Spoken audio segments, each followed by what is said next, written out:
Hello, boys and girls. Welcome to another exciting edition of the Square Circle Maniacs Pro Wrestling Podcast. Almost got it out. I almost got it out. I got one job to do, Don, and I can't even do that well. I'll just sit here and smoke my cigar. The man to my left, you know him, you love him from the Twitterverse. He's Dr. Don Wayne, the neckbeard psychologist. In the ranting room at Stately Wayne Manor. Me, myself, I am Johnny Bottles, gaslighter extraordinaire. Welcome to the show. Thank you all for watching. Please like and subscribe. Hit that notifications button if you haven't. We've got a lot to get through today, and a lot of angry basement goblins this week. We're on the internet. Lots of angry basement goblins. We're going to tell you why they're so angry over people posting shit about their favorite wrestlers online. It's kind of sad when you think about it long term. The and how Cheeto these sexuals? people, yeah, all of them, the basement goblins, Cheeto sexuals, the ham and eggers, the spank you bots, all of them. They all got the same thing in common. They got porn loaded all over their timeline because that's all they got in the world. But first, I must acknowledge we have to look at that boy with the Daisy Dukes on. He's your champion. Look at that boy with the Daisy Dukes on. He comes to the ring like this. He comes to the ring like this. No one told him to wear these Daisy Dukes with spandex, latex, whatever the hell you want to call it. The spandex underneath. No one told him to do this shit. This is how he thinks it looks cool. In my opinion, we've been saving this in the chamber for long enough. He looks ridiculous like this. Ridiculous. I don't know why he comes out in Daisy Dukes. It's utterly absurd to me. We'll talk about it a little bit more, but speaking of looking absurd, speaking of looking completely over the top, speaking of humiliation rituals when your movies bomb, Dwayne Johnson, because I can no longer affectionately refer to him as The Rock, came out this week in a mini skirt. Maybe not a mini skirt, but a skirt nonetheless. And don't start me with your bullshit on Samoans wear skirts. They don't wear skirts. You can look it up. They wear material that they wrap around and they tuck underneath. It's not a skirt.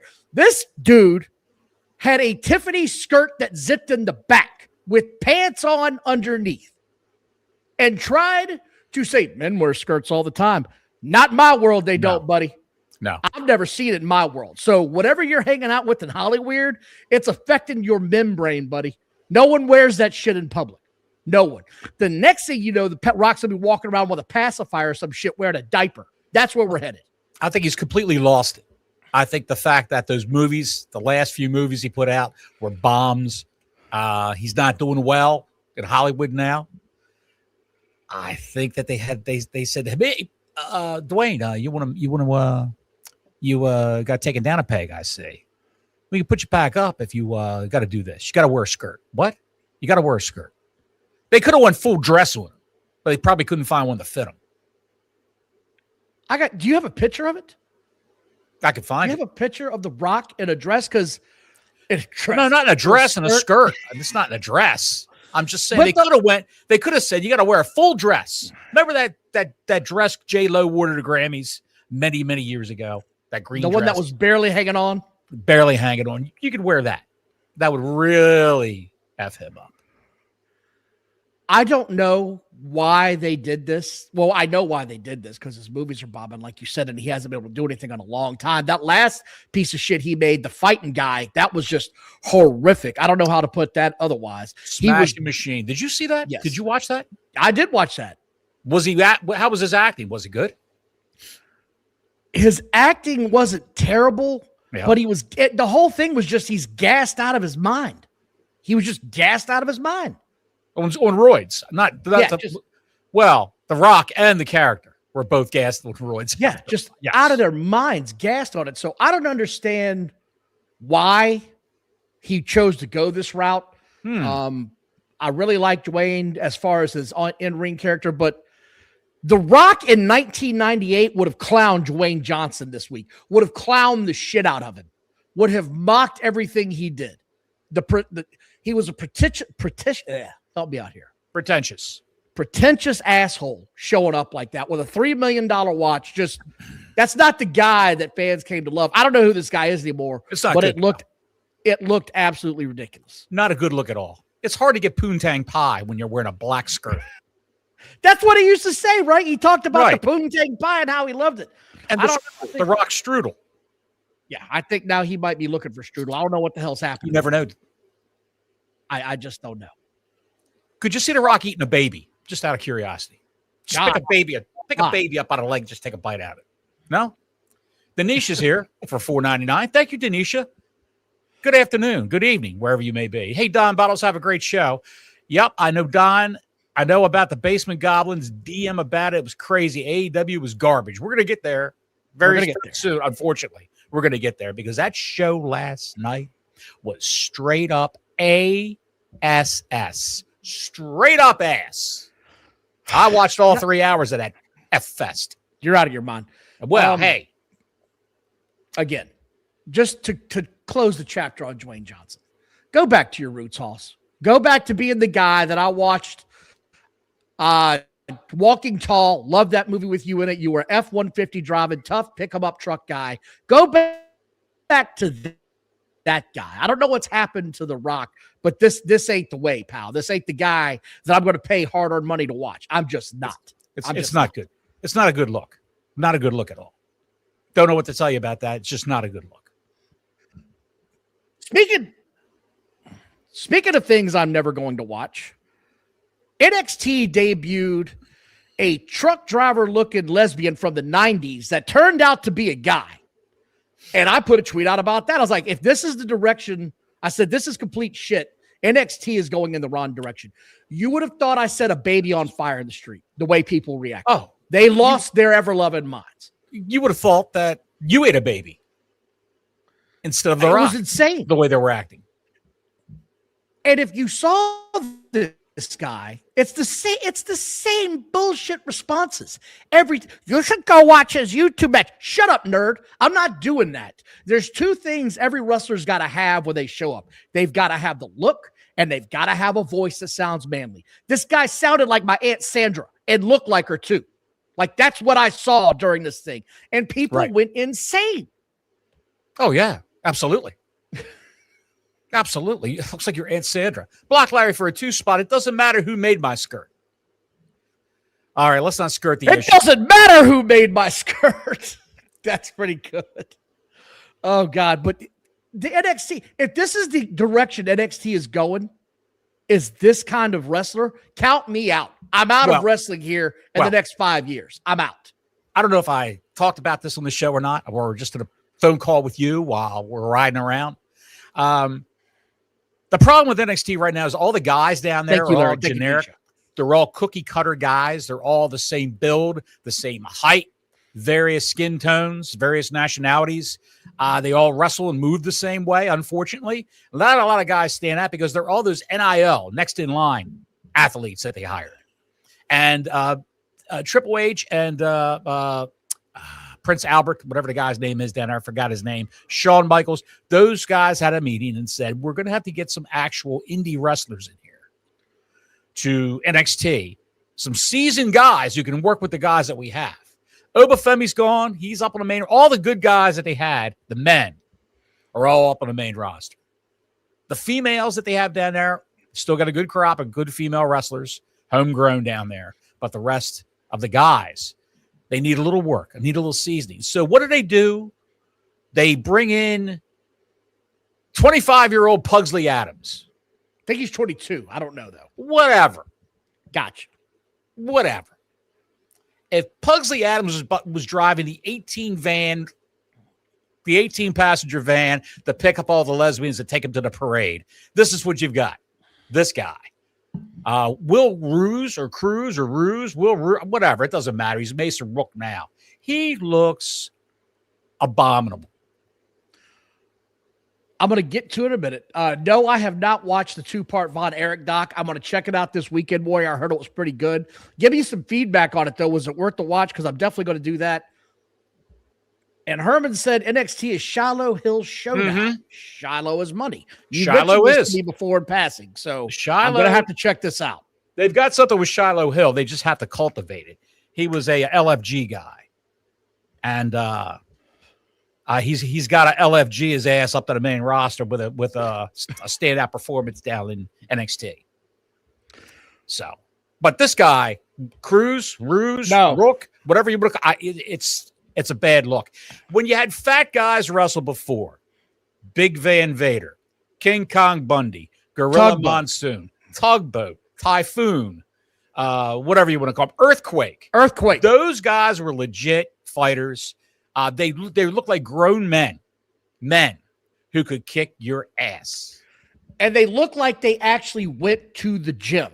Toffee's got a question for us. I'm going to go ahead and talk about it. He's Toffee got Man his Jones? own nicknames. Yeah, man. Toffee Man He's got his own nicknames. He wants to know if you're going with Brock Lesbian or what you're going with. I got my own name I'm going with. I'm calling him Burger Queen. I'm going with Burger Queen. That's where I'm going. Ronnie O'Donnell. How's that? He looks like Rosie O'Donnell's proctologist. I don't understand. This guy looked like he's never seen a gym in his life. And I don't give a shit if he can do a flip at 300 pounds. That doesn't impress me. His look doesn't impress me. He looks like any bum out of the basement. And that's why these fans were so upset, because that's who they identify with, as you said earlier in the week. They look like him. Look like this guy. They look like this guy. That's why. Oh, give him time. Give him time. He just got he's great. Check his matches out in Progress Wrestling. He's a British wrestler. He was in the Progress Wrestling promotion over in Britain. I guarantee you this guy was scouted by either Fick Finley, who's a scout. Nope, he was not. William Regal? Nope. Don't tell me John Cena went to Britain, because I know John Cena's really... It was John Cena that gave him the endorsement and said, you got to sign this guy. Wait a minute, let me finish.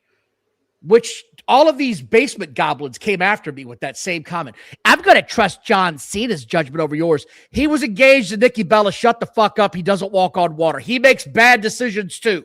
All of a sudden, the base...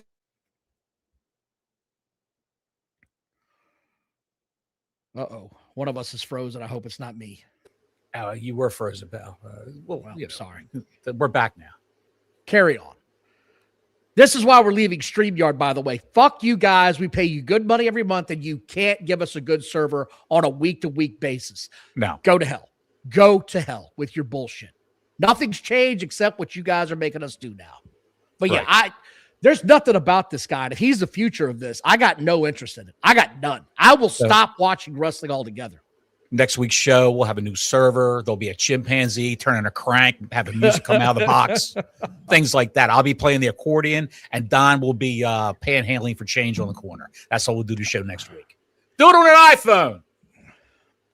Speaking of John Cena, he has been all over the place this week. Mm-hmm. He said he's going to be at the PLE this weekend, which, by the way, we have a big Backlash PLE. I'm semi-excited for. You know why they're doing that? You know why he's going to be at the PLE? Well, hold on. He says he's got a major announcement that's going to change everything about WWE. Yes. Everybody's going. We need to sell tickets. That's exactly why. That's exactly what it is. And again, I don't know what his announcement is. Y'all. Yeah, that was Denisha good. gave us a couple bucks. She said, Don, I was in the comments. It was crazy. The wrestlers moved to the main roster. The new people, Madison. Yeah. That guy's just awful. I don't know what to say. He's just awful. And yes, I saw your comment. He looks like a Madison. He does look like a Madison. He looks like a Madison. I like this lip gloss he had on last, too. What do you think the big announcement is for John Cena? It's got something to do with Club WWE. You think so? That's yours? That's your assessment? What else you got? What else do we have? Who else? Are they bringing somebody in? Is he going to be Danhausen's partner in this tag team match? No. He's not going to do that. You know what? Danhausen's got to find a partner to take on Kit Wilson and The Miz. You know what the rumor going around is? Can we talk about the PLE when you get there? And we'll talk about that? I'm a stream of consciousness guy, pal. I'm just thinking of it, and I'm throwing it out there to you, pal. You mentioned a PLE, and I'm just shitting all over it. Go ahead. Go ahead, pal. I think you're onto something. I think that's probably going to be what it is this new service that they have. I don't know why. Nothing about this seems there's nothing appealing about joining this to me that I can see. There's nothing from a fan perspective that's going to make me pay you even more fucking money. Consider what you're charging for ESPN right now. I don't see a reason for me to give you another $1. And quite frankly, if this shit doesn't improve, I'm turning off my ESPN subscription, except for the major pay-per-views. And I'll just watch the recaps. You're giving me 5 matches of pay-per-view. And by the way, it's not the best quality matches sometimes. Now, this one's got my interest. We'll talk about it in a minute. Sure. could the big announcement be? I don't know. Kairi Sane is being rehired. She's coming. Dude. That's already a rumor going around. Oh, they started. Remember we talked about that last week where they said she was going to be on Monday. There's a rumor going around she's going to be at the rumors going around she's going to be at the pay-per-view. Let it go. Let it go. They're not bringing back that little ho. It's not happening. No? No. Let it go. Okay. I can't deal with the people losing their shit over this. So that's sort of where we are with that. We'll see where it goes from there. I'm anxious to see what it is. Some people have said they're going to get rid of the branding altogether as far as separate rosters that they're going to intertwine. I don't see that personally, so we'll see. They're not doing house shows. I'm glad you brought this up. They're not doing house shows. Listen, they got 3 shows a week. Some semi-main roster type thing. You got Raw, you got NXT, which is a main roster, but sometimes main roster stars appear. And you've got SmackDown. And then you've got the PLEs once a month. Why do they need all these people? Why do they need all these people on the roster? Why? So I looked this up, right? I looked this up today because I wanted to talk about it. I'm glad you brought this up. Let me mention one more thing before you go any further. The PLEs, the show we've got coming up on Saturday is 5 matches. That's it. Yeah. 5 matches on a PLE. That's ridiculous. And I think the first hour is going to be on ESPN2 again, I believe. Yeah. So here's what's going on. As far as the house shows, they're doing the shows like you said. The only house shows that I saw in the foreseeable future was when they go to Europe at the end of the month of May. They're going to do some house shows there. But in my opinion, that's just to keep the wrestlers active while they're in Europe so they can't get into too much trouble. Because if you give them 4 days off in Europe in between shows, who the hell knows what they can get into? So they're having what's called a summer tour, and they're doing it again from what I saw in America in July and August to get ready for SummerSlam. They're doing one other summer tour in America. Let's have Summerfest over in Europe. Outside of that, They don't have any 10-man tags in Krakow, Poland. Outside of that, there's nothing else going on. It's kind of surprising because back in the day, the house shows, in my opinion, were better than the television segments because you didn't get 4,222 commercials. It was better. Sorry, it was.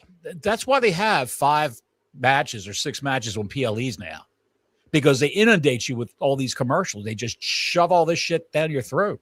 And it's very tiring. Why put on matches, decent matches with talent you haven't seen in a long time, when we can bombard you with the Hulk Hogan documentary commercials or Planters, Reese's Peanut Butter Cups, Cologuard, Wheatley Vodka, Subway, you name it, Prime. Okay, I know what companies are bottles. Yeah, pal. I see them too. I hear you, pal. So Sheamus is back out here speaking again. Sheamus, who's been off TV for a long time, he's got a serious labrum injury. May not ever wrestle again. We'll see. But he said... That's the guy who I think took a 50% pay cut. We're going to get to that next, because that's sort of leading into this. Oh. He said, I think there's a huge thing for nostalgia when speaking about the Attitude Era. It feels better than what it is. Everyone talks about the Attitude Era. The Attitude Era was balls to the wall, right? Anything goes. But if you go back and look, a lot of those matches, they're just 6,000 kicks and 6,000 punches. What made the crowds great was the fans. And that's where he's wrong. What made the shows great was you believed in the characters and you believed that they had personal issues, which drew money. It's the oldest cliche in the book.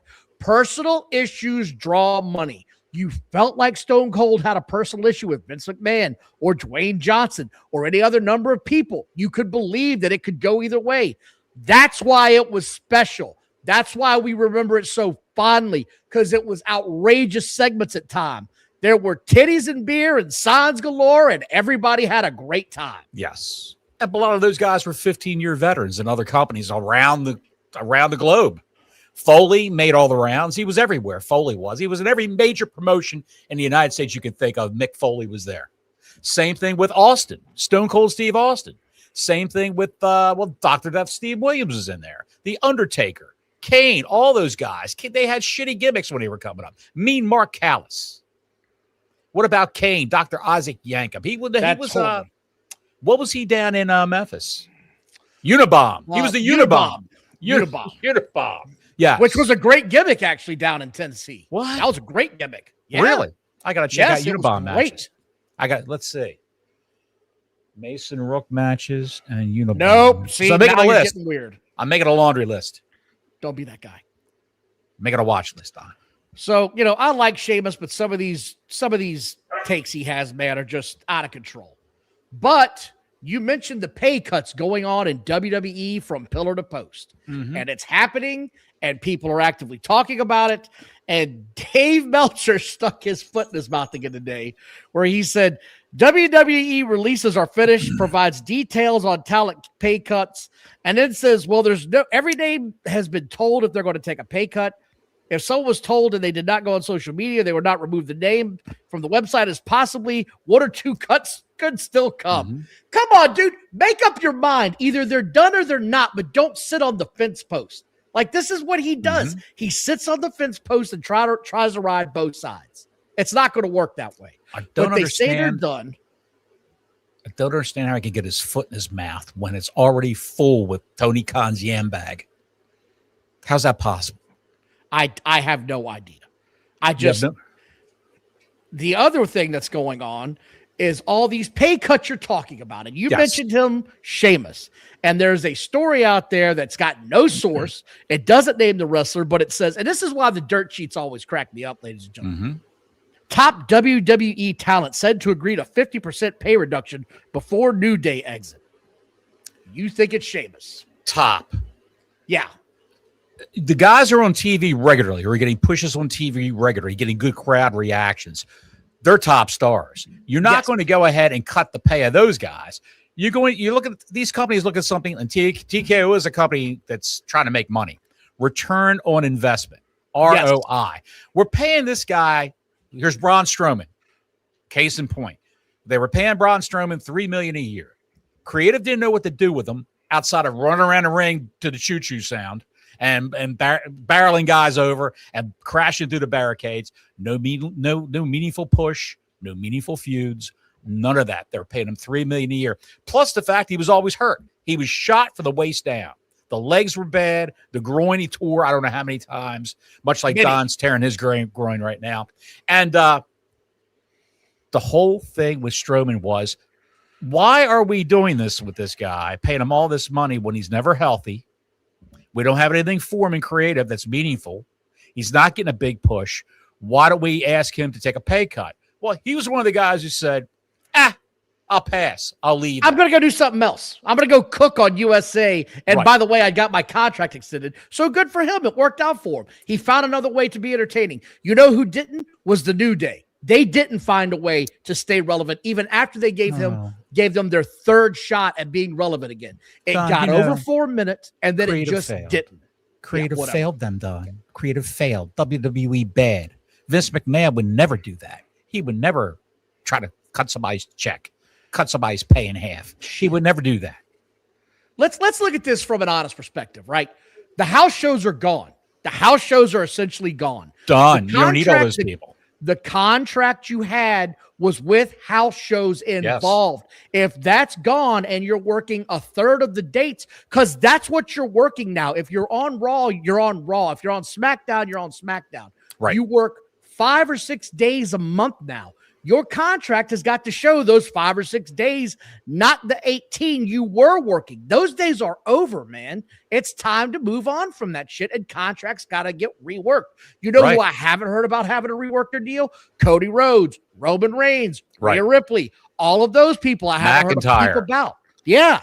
Punk, none of those guys, none of the upper stars, the top stars, even LA Knight. They're saying it was LA Knight. LA Knight. They hate him. It's LA Knight. He moves merchandise like nobody's business. He's always in the top 10, if not top 5 of merchandise sales. So it's not LA Knight. It's guys like Tozawa, Otis. If I had to wager, Maxine Dupree, they're looking at her. It's guys like Angel Garza, his tag team partner, Humberto Carrillo, whatever his name is. Angel and Humberto, I would wager those guys had their pay cut too, or they were asked to take a pay cut. I would say that. But you got to look at those people. The undercard, do we really need these guys? What do we do? Well, we need jobbers, Triple H probably said. We got to have guys to job out. You really don't. You could just go into town and have Regal or Finlay or one of the agents go into town and say, hey, with a local wrestling promotion, we need 4 people to get their ass kicked. Get the shit kicked out of them by Jacob Fatu. We'll talk about that. That was I was so sad that it was so short last night. So sad. He was on 2 weeks in a row, Don. But we'll talk about that. He was on Collision last night, though, right? Was it Collision? I can't recall. It must have been. It must have been Collision. It was great. So that was that. I just, it is what it is. There is a report now. Everybody, I'll say one last thing, and then we'll move on. It's real quick. Everybody in the IWC with their Cheetos and their Mountain Dews and Donald Duck through the basement are all, I can't believe it. The New Day. They hated the New Day. They hated the freaking New Day. Now they've got them headlining against the Young Bucks at Wembley Stadium. I know.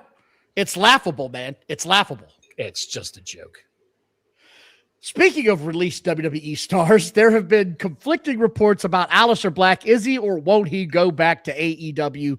There's a new report out today says he is. I could give 2 shits in a blanket where this guy goes. There's nothing about this guy that I care about.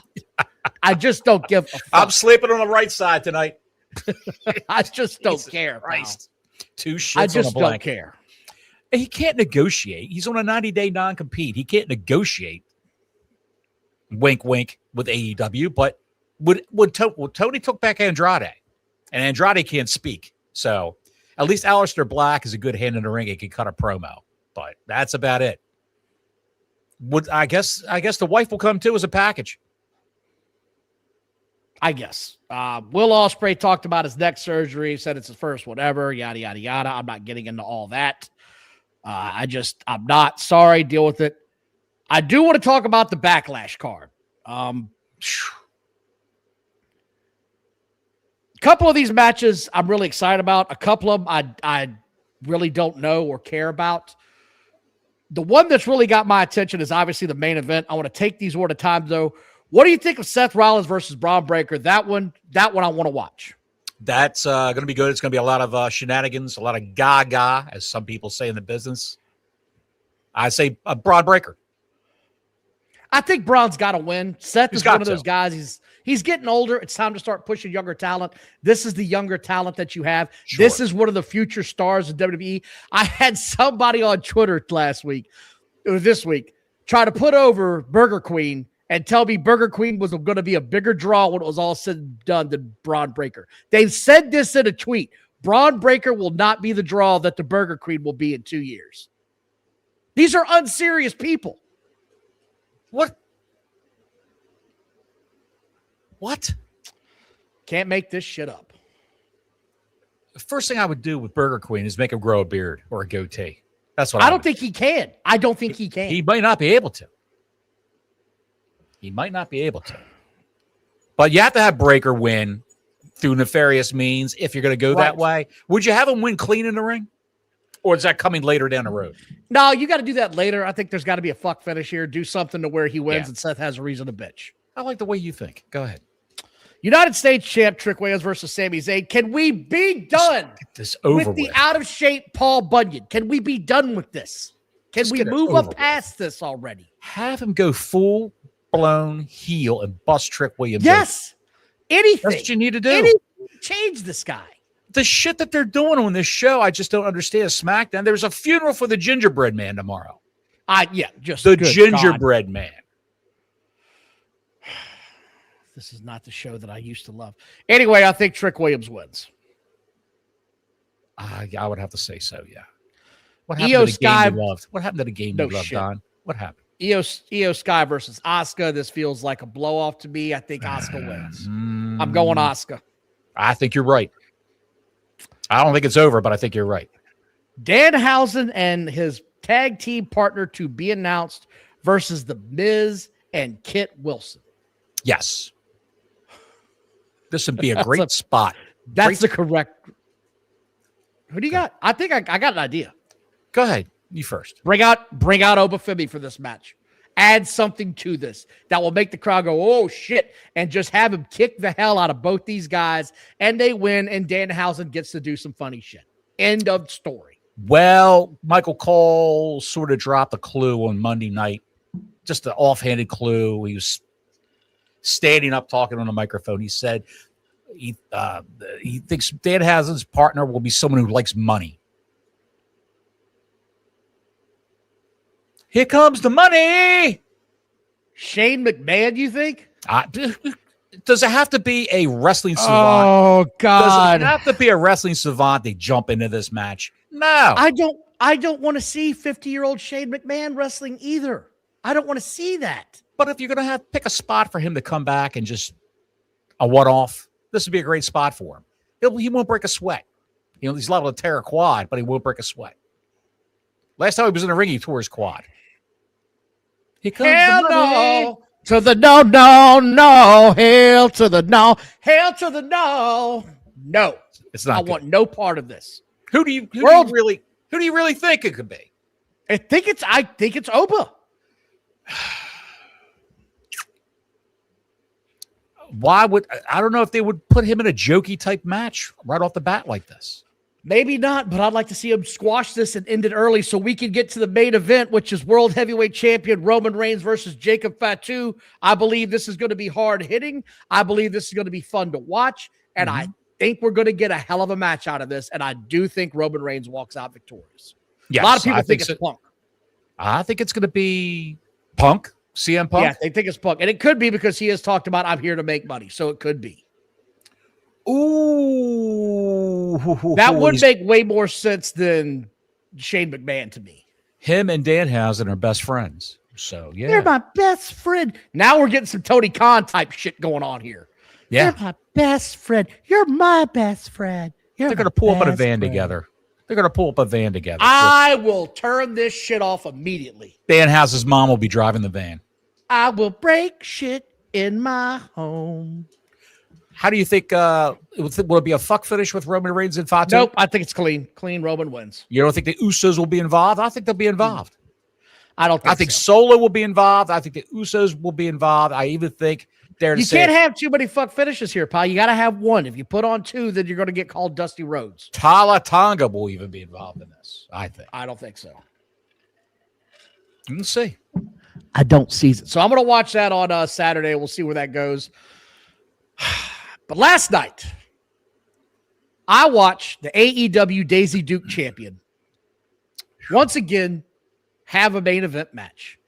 And after last week, you think they'd learn their lesson where they drew approximately 575,000 viewers for that utterly garbage episode. And if you think it's going to get better from this show, which was by far and away worse than last week, you're wrong. Because this whole show was a jumbled clusterfuck from the get. And from the opening bell, it was just all over the map. It was unwatchable. It was you couldn't keep up with the storyline bullshit progressing because they weren't going anywhere. Exactly, Bottles. The show opened up with... Hold on. I'm going to get there. Let me get there. Oh, my God. There were 2,300 people that had tickets for this show. Right. It holds 13,000. This is a big-ass building. And you couldn't get more than 2,300 people into this building? Jeez, dude. It's not good, pal. I do want to start off before we get into this show because that's how they opened. I want to, recognize that Ted Turner passed away yesterday. Ted Turner was a hell of a genius when it came to broadcasting rights, knew how to get entities, knew how to buy products, knew how to buy shows. I'll say this much. Eric Bischoff on his show today said Ted Turner was the who invented Tesla? Help me out here. Elon Musk, Musk of broadcasting. Said he was the Elon Musk of broadcasting. He thought differently. He moved to a different beat. He owned the Atlanta Hawks. He owned the Atlanta Braves. And I saw somebody put a tweet out that really touched my heart. He said, Ted Turner for 20 years made sure a kid in Montana could watch the Atlanta Braves that whole time. The MLB has been trying to make sure no one can watch the Atlanta Braves for the last 20 years. Right. I thought that was a hell of a statement. I tipped my hat. That's how I became a Braves fan. They were on every day, and I got to watch wrestling twice a week, unless it was preempted by baseball. And even then, old Ted Turner said, start it an hour early then. Start going at 5:05 if you got to. Well, he would do 6:05 to 7:05 shows. If he had to, he had to cut an hour off of the WCW Saturday nights. So rest in peace, Ted Turner. He was also a great judge of talent. I give you that much. I mean, he would pick talent, wrestling stars, and say, I want to sign this guy. I want to bring this guy. And here he is right here from years ago. Hang on a minute. Don't do something funny. Be serious. Yeah. Don't do it. Here he is right here with Speedball Mike Bailey. All right. Oh, no, that's not. That guy's bigger than Speedball. By a landslide. There you go. Tony Schiavone's in the ring to start off this show, and they're going to do a Ted Turner tribute. And I said, well, that's nice. He says, now I love Ted. And he says that he started in 1985. Then he says he's a survivor. Wrestling survived today because, oh, shit, block Larry, gold. Ted Turner's funeral starts at 6:05. That's fucking money. What a line. Why didn't I think of that? God, that's great. The pre-show was Beverly Hillbillies reruns. Yes.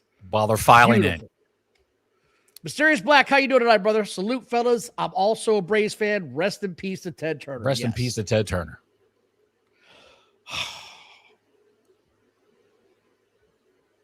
He says wrestling survives today because of Tony Khan.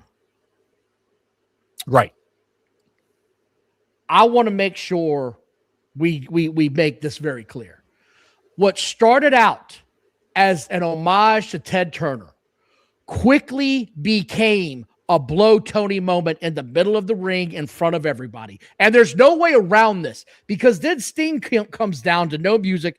He says, both Tony and I knew Ted and we have been together and Tony says, we've been together for 40 years. Ben, no, they haven't. Not even close. Not even close. Not even close. And 5 minutes of Ted Turner in memoriam, all on the LED boards around the barricades, you know, on the AEW Titantron, if you want to call it that, whatever they call their screen. And it just, all I heard was, in my mind, toilets flushing all around the country. People saying, honey, do we have any chipped ham in the fridge? Where's all the Hot Pockets? Are we out of Hot Pockets? That sort of thing. People are making sandwiches, cooking shit in the microwave, getting another beer. Don Wayne was outside taking a piss off his deck, just shaking his head, thinking, what has happened to the game I love? Sting then goes on to say, imagine knowing two billionaires that knew they would be in the red for years, but they love the game so much that we keep it going. Tony Khan's a great owner. It just becomes this Tony moment at Ted Turner's. Yes. Remember, what the fuck was this, dude? Yes. Brought to you by Jergens. Sting then goes on to say, my best tag team partner of all time, Darby Allin, is now your world heavyweight champion, and he'll defend his belt tonight. Greatest tag partner ever. Fuck Flair. You, Lex Luger. Fuck Lex Luger. Fuck Arn Anderson. Fuck Ultimate Warrior. Fuck Ricky Steamboat. Fuck all those guys.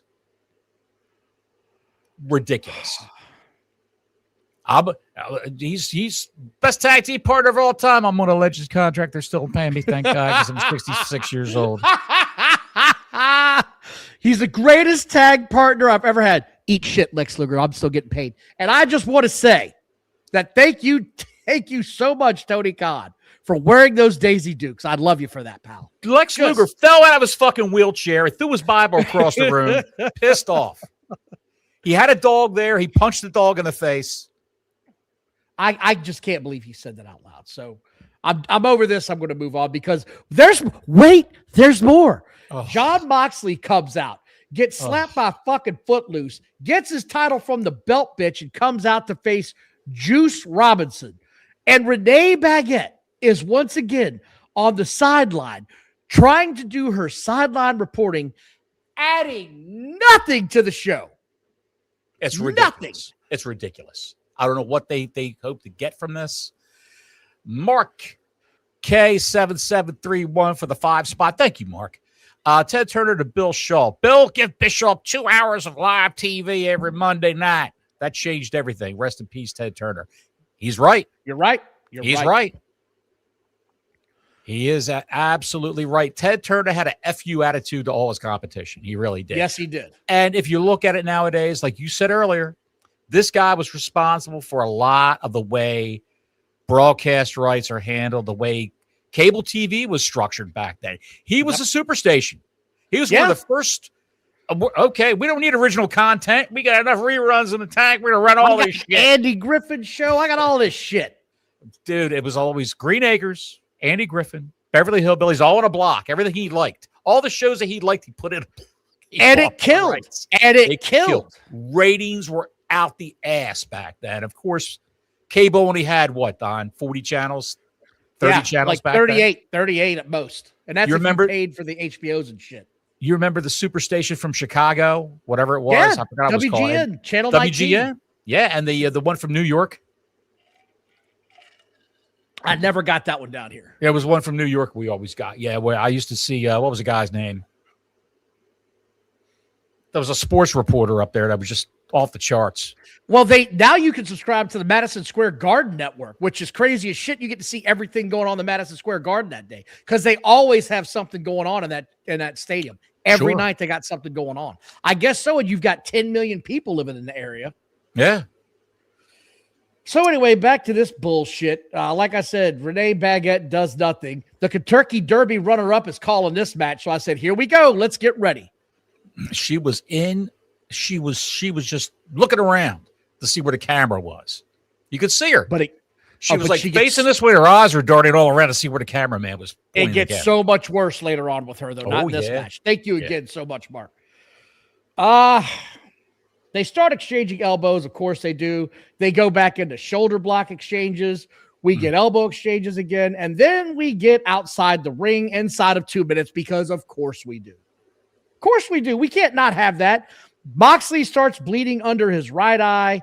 Aubrey comes outside. Doesn't count them out, just comes outside the ring. Well, she did say something too then. You got to get it back in the ring. I heard her scream that at the top of her lungs. Juice Robinson then goes to bite Jon Moxley's gash below his eye. I will no longer refer to him as Juice Robinson. He is now Chewy Robinson. That is his new name. Chewy then goes ahead. It's the same Moxley match we get every time. Chewy bites him. He does a crossbody pile driver that gets a 2 count.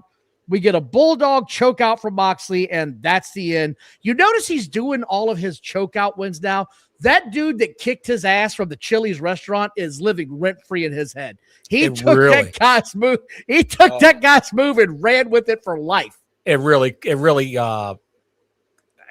broke his psyche. It really just tramped on his ego when that happened. He got choked out twice by just regular Joes at karate class, at judo class.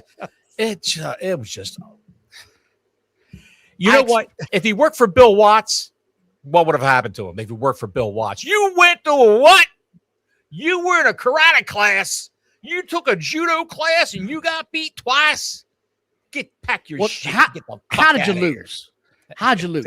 He choked the shit out of me. He choked the shit out of you. He must have been a big fella. He was a waiter at Denny's. He was a waiter at Denny's. Where's JR? Get him the fuck out of here. This is where the continuity of the show. As soon as this happened in the next segment, I said, there's no fucking way you're going to get, there's no way they did this. No. Listen to what I just said. Jon Moxley just had his match. They go to commercial break. When they come back, it's backstage. It's backstage. Mm-hmm. It's the Cracker Clan backstage with Jon Moxley.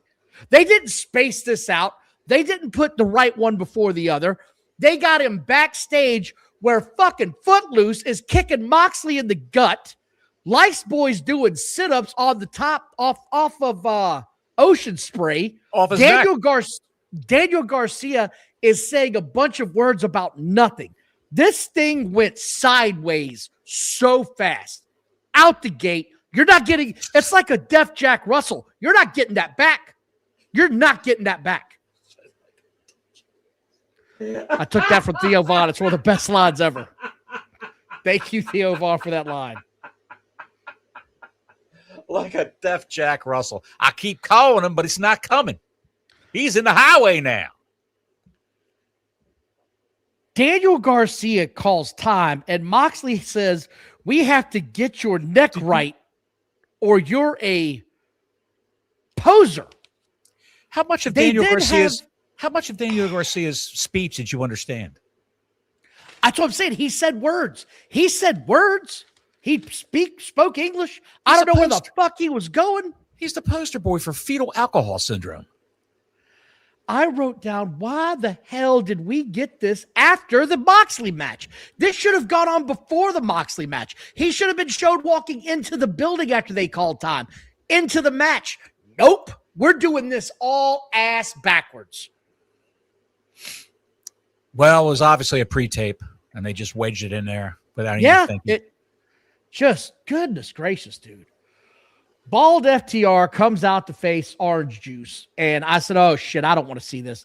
And for some reason, Tommaso Ciampa and a bunch of other randoms come down with the FTR clan. I said, what? No, I'm not watching this. Orange Juice comes out. The Bucks come down with him. Here comes Copeland and Christian. Where is this going? Big match next week. It's going to be like a 25-man tag match next week, pal. Fairway to Hell. That's what it's called next week. Fairway to Hell. Wait, real quick. Glenn Taylor. Mark says, Don, they booked the show at 4:30. Of course they did. Of course they did, Mark. You're right as shit, Mark. Glenn Taylor, 1834 for 1999. Thank you, Glenn. AEW is a circus of fuck all. Literally, they've got T-shirts they wear backstage, a crew does, where they say, and they just fucked right off. They stole Don's line. I am going to get to that line eventually. I'm just not going to use it right now. I'm not watching this match, I wrote. There's no way. Orange Juice wins. A melee happens. O'Reilly uses his strong hand, and everybody dies.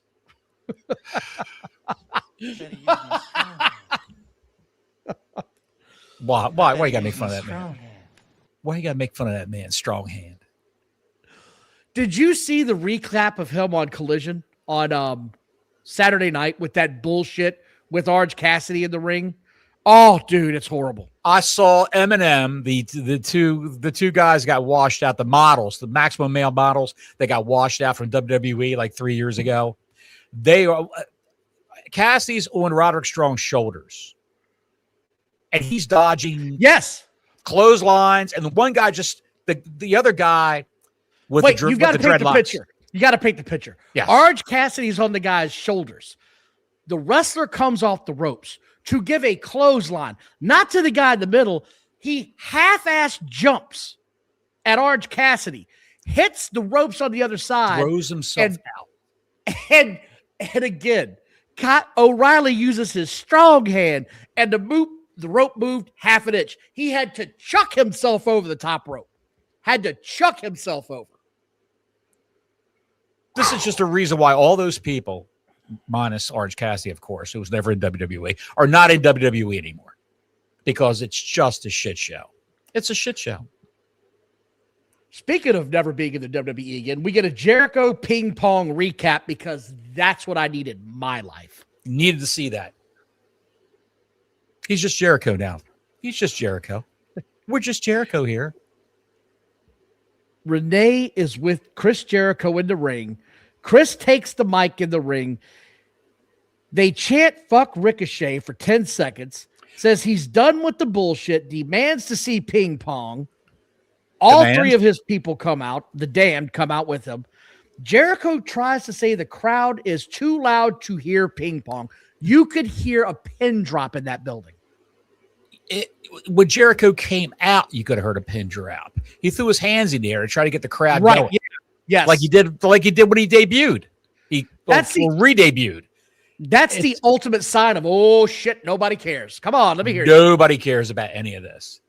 And Ricochet, don't ever give him on microphone again. Just give him a manager, for God's sake. He should be one of those faceless mooks in the Don Callis family where Callis is trying to do the talking for him. But he wants to prove the fact by, I want to be a well-rounded, all-around star and be able to cut promos because I got talent. That line lives rent-free in my head from NXT. Look, he's got a microphone. Don't hurt yourself, dog. It's the best ever. It's the greatest insult ever. I am convinced to this day that was a shoot. That was a shoot. Yeah. They were like, this guy sucks. Get ready. Everybody get ready. He's awful. Just a high nasal pitch voice with no intonation, no emphasis on any of the words. It's just, well, you know why I went in and handled, and then we went and did that, and then you went and did and I, ha-ha! I did that. That's the average Ricochet promo. And this match ended, or this whole thing ended like it has ended with Jericho for the last 3 weeks now. He gets jumped, out comes the Hurt People, and seen.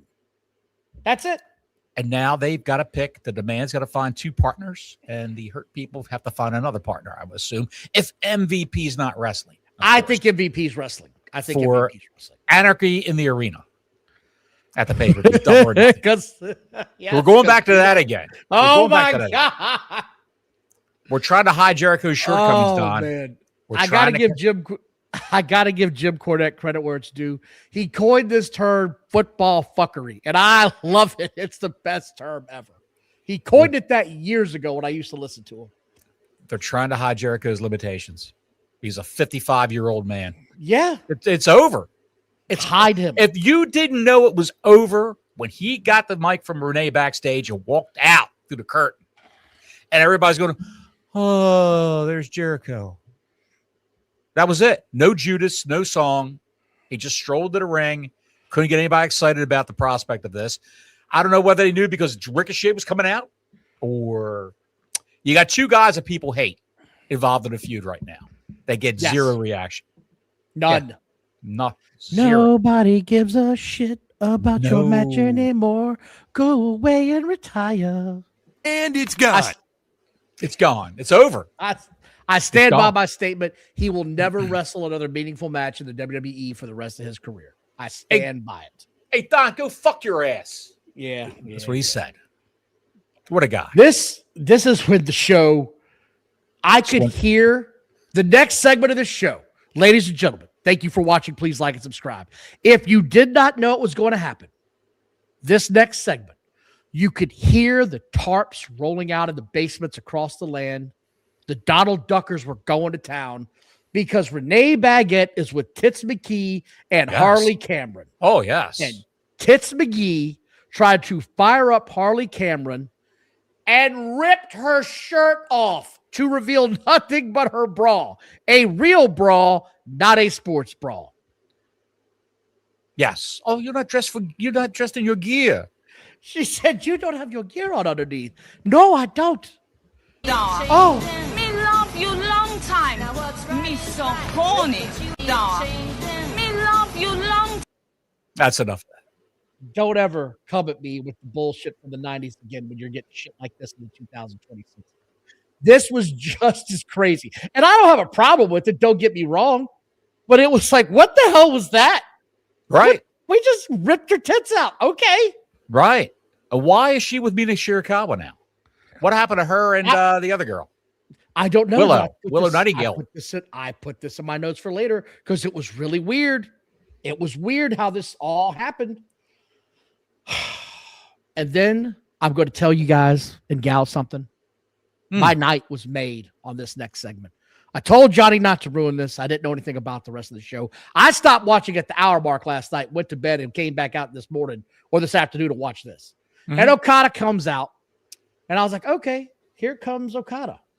But then my prayers were answered because Brian Keith came out. We love him. He is known here locally as Low Plains Drifter, and he's back.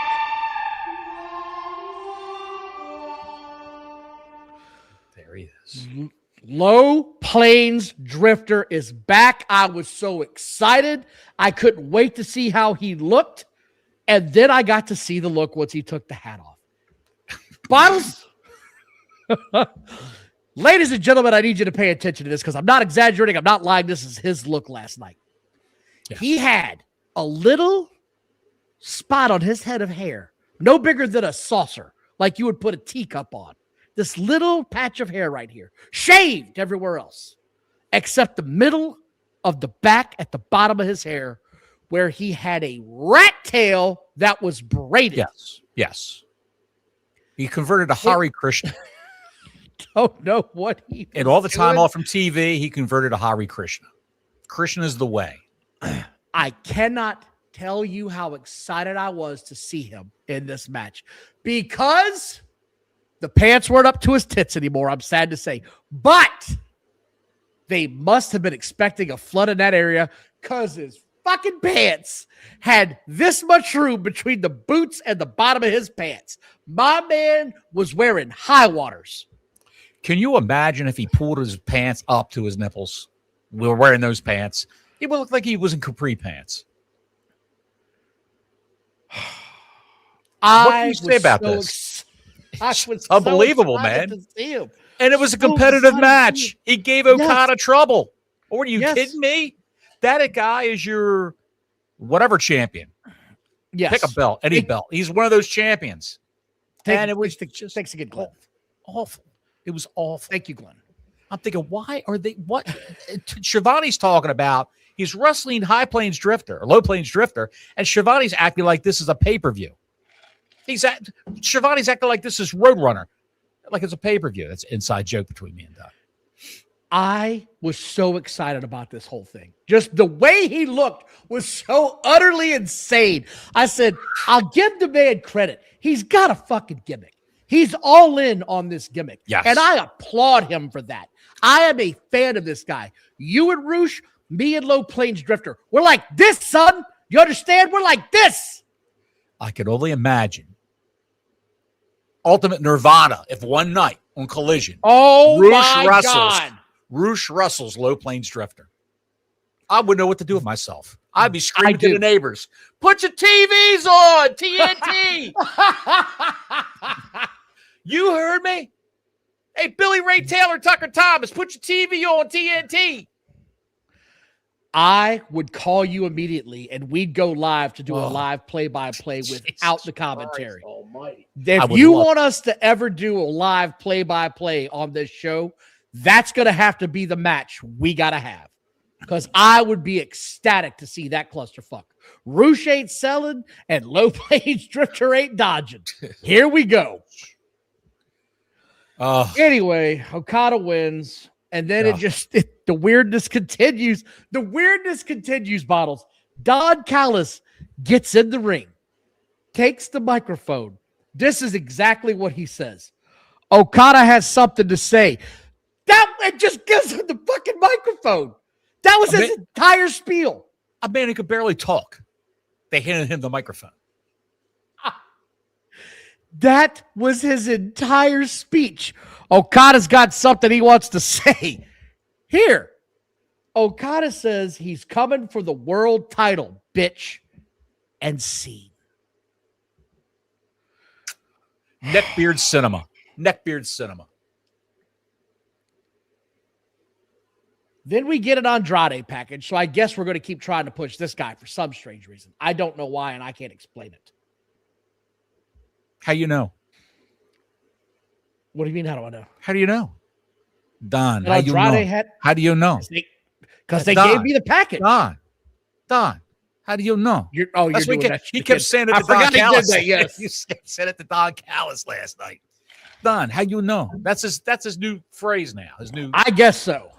Okay, Andrade, you can't speak English. Let's just how do you know? 4 words. How do you know? Can you do how do you know? How do you know? Print it. Perfect. 8-Ball Mike Bailey is backstage. Of and course. He's speaking on behalf of Michael Knight, who I told you last week, this guy is going to ride Michael Knight's coattails into the sunset if you let him. Because without Michael Knight, he's irrelevant as shit. No one cares about Mike Bailey. They're going to feud. No one. They're going to feud. They're going to feud for the TNT title. I see it coming a mile away. You know what I'm going to pray for during that match? Lightning to strike your house. Not again. No. God, no. What? What are you praying for?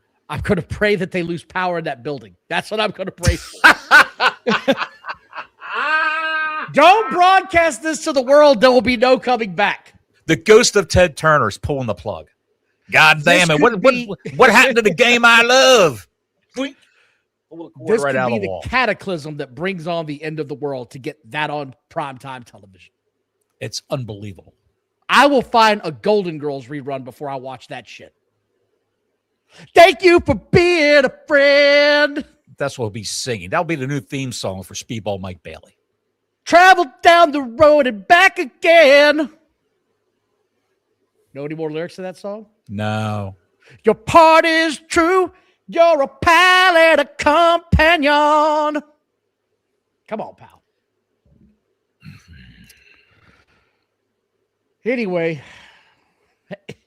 then we get Michael Knight who says, Darby's body's going to give out tonight. Going to give out. And that's the end of that. What a promo. He's a regular Trick Williams. I don't know what they're doing with your man, Samoa Joe, but I don't like it. I don't like this next part. I don't like what they're making him do. Now Samoa Joe is in a tangled love affair to win the affection of Ocean Spray, to have him come over to the ops so that he can train him to how to be a world champion, because he says, I see the potential in you and you're going to be the next world champion, but it's a question for how long and at what cost. Oh, you beat me to it, you son of a bitch. At what cost? I was about to say at what cost. I don't like what they're doing with Samoa Joe here at All Bottles. This is horrible. It's awful. It's awful. Your second biggest draw for the ratings. It's awful. And dip you through a party. That's how it starts off, Larry. Don't test me, son. I'm sorry, this just didn't go anywhere. It just didn't. He says, I'm giving you an offer for one last time, and after that, we're going to fight. I'm going to speak with my hands. I might have frozen. Did I freeze? You did freeze. Okay. Anyway, he says you're going to get my damn hands if this happens again. So anyway, I'm moving on. Harley comes out to the Babes of Wrath music. Now, you mentioned you thought she was in a tag team with Willow. Yes, they were the Babes of Wrath. But here's the thing. Tits McGee comes out, and she's got her own song, but they're presenting it like they're the new, because they were a trio at first, and now I don't know where this is. I don't know what fuck's They are now the Twats of Thunder. Easy on that one. We might easy on that one, pal. Statlander and Hikaru Shida come out. I wrote, nope, fast forward. The Babes lose. I don't care. Swerve Strickland says he's still after Bandito, and he's still after power. Because God knows, if you beat Bandito in this company, who owns the world championship for the company that no longer exists or has TV, that will give him real power. What the hell was this convoluted nonsense? I would assume Swerve Strickland is going to be relegated to Ring of Honor after this. After he wins that belt from Bandito, he will be on Ring of Honor television, never to be seen again, unfortunately. He pissed somebody off. He must have, because this is about as low on the rung as you get. If he becomes the Ring of Honor world champion and claims that's his power move, I got no hope for him in the future. I really don't. It'll be him and Athena. Athena, the female Ring of Honor world champion, and Swerve Strickland as the male Ring of Honor world champion. That's what's happening. What a waste. What a waste. They go straight from this to Renee Baguette with Bandito, who says he is the most watched man. This is true. And then his big ass stupid friend says, you better watch what you do. And then they shoot their finger guns, and we're done. Brody King rolled in. I'm not mentioning that fat piece of shit's name. I mentioned it. Michael Knight comes out, then Darby Allin. Darby wins. But at the end of this, Darby Allin's writhing around in the ring in serious pain. I think he did hurt himself on his shoulder. I think he did. Because he's an idiot. Yes. It happens. I got nothing. And the match concluded on Collision. It didn't conclude on Dynamite. It was on Dynamite. They extended it by 5 minutes. They did into Collision because when I wanted to watch on YouTube TV, I had to turn.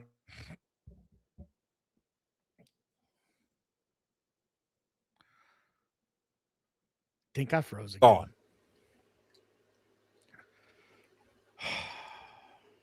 Thank you, StreamYard. Fucking pieces of shit. I don't know what else to say about this. I'm frustrated with this whole thing. I'm frustrated with StreamYard. AEW, do you think this does 575 or worse? It will do worse, I think. Unless they fold in Collision's number into Dynamite. You know what I'm saying? Yeah. You left out one important match that we had here. I don't think I did. Yeah, I think you did. Okay, which one? You left out Roosh. That was Collision, like I said. That was on Collision, where he beat a jobber up and he beat a jobber up in 3 minutes. Just kicked the dog snot out of him. The guy urinated in the ring. He bled out of his eye sockets. And Roosh grabbed the microphone from the ring announcer and said, "You mess with the bull, you get the whore." He didn't say horns. He said, "You get the whore." Hey, speaking of shout out to Matzo Balls. Shout out to Matzo Balls. Always got your whores.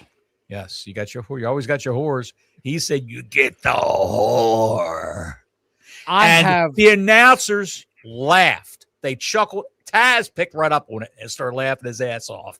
And Excalibur jumped in and tried to cover for it. Tried to save it, yes. He was laughing, and they cut to something backstage or a commercial, whatever the fuck happened. It was horrible. It was golden for what Roosh did, but they kept his TV time to a minimum. And then you had Speedball Mike Bailey versus AR Fox. Oh, boy. That was the match right after the Darby Allin match on Collision. Why is it Collision on Saturday? Because Backlash is on. Oh, but I thought Tony wanted the smoke. He don't want the smoke, pal. Apparently, Tony doesn't want the smoke. He don't want the fucking smoke now, pal.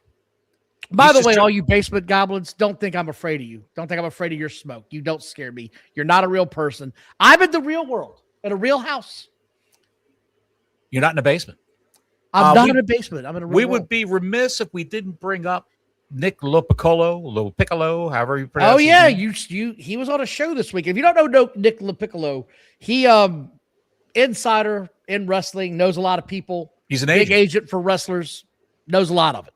He came right out on, I'm not going to mention the channel or whatever it was. He came out on a podcast. It's a low-level podcast. And unfortunately, it's higher up the food chain than what we have, but not by much. And he stated that when people leave AEW and go to WWE, Tony Khan's bot farm comes out. And he turns those bots against the Twitter accounts of the people and the social media accounts of the people who have left AEW and gone over to WWE. Case in point, Mariah May, Blake Monroe. They were burying that poor girl, burying her. Well, they were trying. She's a bigger star than she ever was at AEW. Yes, she is. And he also said that when you engage Tony Khan with an idea, you're a talent there. You see Tony, you talk to Tony backstage, and you pitch something to him. That's a great idea. Yeah. We're at the work on. That's a great idea. And then you never hear from him again. You text him. There's no replies. You call him on his cell phone because everybody's got a cell phone number who works there. You don't hear anything from Tony ever Ghosted. Again. Next thing you know, you're on Collision with Orange Cassidy on your shoulders, dodging Maximum Male Model's shitty clotheslines. God. And after that, you're on Ring of Honor, getting your ass beat by Roosh. Or Bandito. or Bandito for that matter. Watch out, Swerve. You're headed there fast, buddy. Yes. Tony Lightning Khan. speed. Tony Khan abhors conflict. Whores. Abhors controversy. He doesn't want any parts of anything like that doesn't. whatsoever. All his ideas are right. All his ideas are great. If somebody backstage has been in the business, You better for 20 shut years, the hell up. You better shut the hell up, because they come to him and say, "I don't think that's a good idea, boss. I don't think it's what." And he goes from 0 to 60 like a rocket and goes off on a guy backstage. And then the next thing you know, he's out in the trunk of his car, down in 5 or 6 White Claws. That's his drink of choice. So it's just a shit show in running that company. And the guys who are the agents backstage actually run the show. They're doing a yeoman's job because he's totally useless. Well, unless you're Will Washington. Will Washington, formerly of Fightful. Will Washington is Tony Khan's boy, and this is a quote from Tony Khan directly. It's not good at all. Will's a great guy. If you ask Will Washington who won the main event of a WWE pay-per-view in 1995, he could tell you the entire card and who won all the matches. He's a very, very bright black boy. He's a very good black boy. That's the exact quote that Nick Lopiccolo said, is what Tony Khan has used, because he talks to people. He's got clients who work there. He talks to people who are ex-clients of his who work there, and they roll right over and go and complain about Tony to whoever's listening. So that's what you've got. He's a good, bright black boy. I'm not repeating that line. I just said it. Hey, it's not my words, not my verbiage. I didn't say you did. I'm just not repeating that dumbass. I'm not going to say it again. But I do want to thank everybody for watching. Are we done talking about that? Thank you all for watching. Don, it's 8:12. Are you fed up and tired? I am. And if you threw a party. Until next week, Gordon Soley saying so long from the Sunshine State.